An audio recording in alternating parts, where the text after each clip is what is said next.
Hello, in this video we are going to look at how to calculate the number of working days between two dates in Power BI.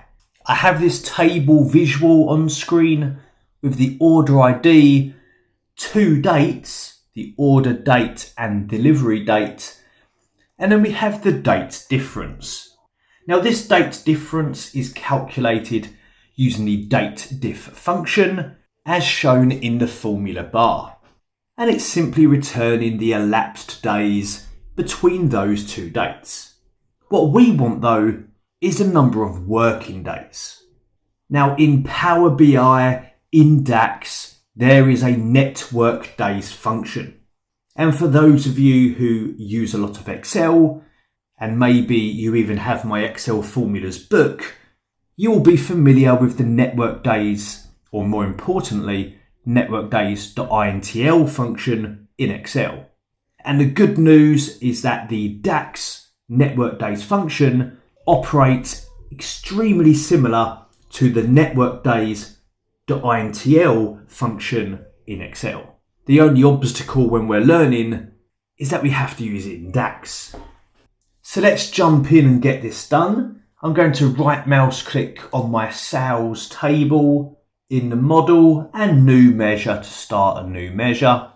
And we'll give this measure a creative name such as working days difference.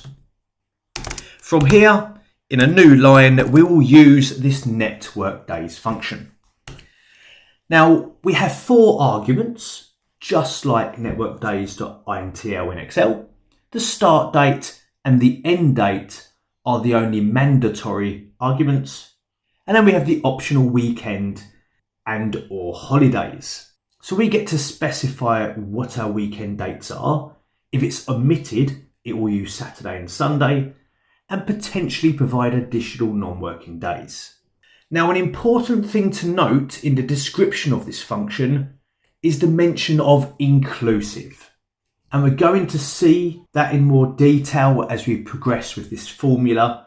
But to put it simply, if you ask network days the difference between today and tomorrow, they'll tell you the answer is 2. While if you asked dateDiff the difference between today and tomorrow, it would return 1, which I believe most of us would expect as an answer. Now for the start date of this network days, we're going to use selected value to return the date from the order date column from our sales table. We need selected value because we're writing this in a measure. If it was a calculated column, we would have that row context and there would be no need. Comma, and off we go for another selected value to choose the end date, which is simply the sales table's delivery dates column. So that's all quite straightforward so far, the two different dates. Next up is the weekend parameter. And unfortunately, we don't get a list telling us what the different options are here. Remember, if we ignore this option, it will use Saturday and Sunday as the weekend. What I want to use is Sunday only. So I need to know what the option is for that. So a quick look online at the different indexes associated with that option, and we can see that Sunday only is option 11. So let me put 11 in, and for now I'm going to leave it at that. There is that holidays option, it is optional, I'm going to ignore it, and we will run this measure as it is. Let's confirm that, and then add it to the table visual. Let me click on my table visual, check my box for working days difference, and here it is. Nice, we have the difference between the two dates, just the working days difference. And we can compare that to the dates difference to see that it's operating correctly. Now, I mentioned that with network days, it is inclusive of both dates. And looking at our results here, we may or may not see any issues potentially. But if I scroll down through this table visual, we begin to see something interesting. Look at the one for order ID 21841. The date difference is 1 day between the 11th and the 12th. And the working days difference is 2. How can the working days be more than the number of elapsed days? And it's all because of that inclusive. Network days includes the 11th and the 12th in the calculation. And that's probably not the answer that we would expect or want. So, coming back to the working days difference measure, I'm simply going to put subtract 1 on the end. So pressing enter will then return what we would like.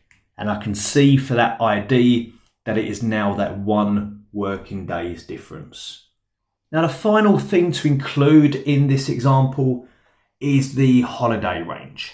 So we would like to add any additional non-working days, whether they be bank holidays, strike action, site closures, illness, whatever it may be that decides that is non-working. Now to do this, we need to start by creating a table or maybe importing one from Excel or some other source that lists a single column with the dates that are classified as non-working. For the purposes of now, I'm going to create it on the spot and enter it into Power BI. So Home tab, enter data. I'll label this table non-working. We'll name the column date. And for some example dates, I'm going to use the 1st of January 2019. I'll use the 25th of December 2019. And for something noticeable in this example, I'm also going to add the 22nd of October 2019 because that date was a Tuesday. Therefore, a working day in our example of network days. And we're specifying that it's not. So by using the 22nd of October there, and I'll load that to Power BI, just take a look that we do have an ID there of 21848, which spans that 22nd of October, and notice that the current working days difference for that is 9. Now if I go back to the measure, put a comma after that weekend parameter, and we'll specify non-working table as one that includes those holiday dates. And if we run this, there we have it. That ID has gone from 9 working days to 8. And that is the network days function in DAX in Power BI, and is also how you calculate the number of working days between 2 dates. Thank you for watching. If you enjoyed this video, please give it a thumbs up, as it helps the YouTube algorithm know what is good and what is not. And if you did enjoy it, subscribe to get the latest tutorials on Excel and Power BI and whatever is released at this channel. Take care, and I'll see you again soon.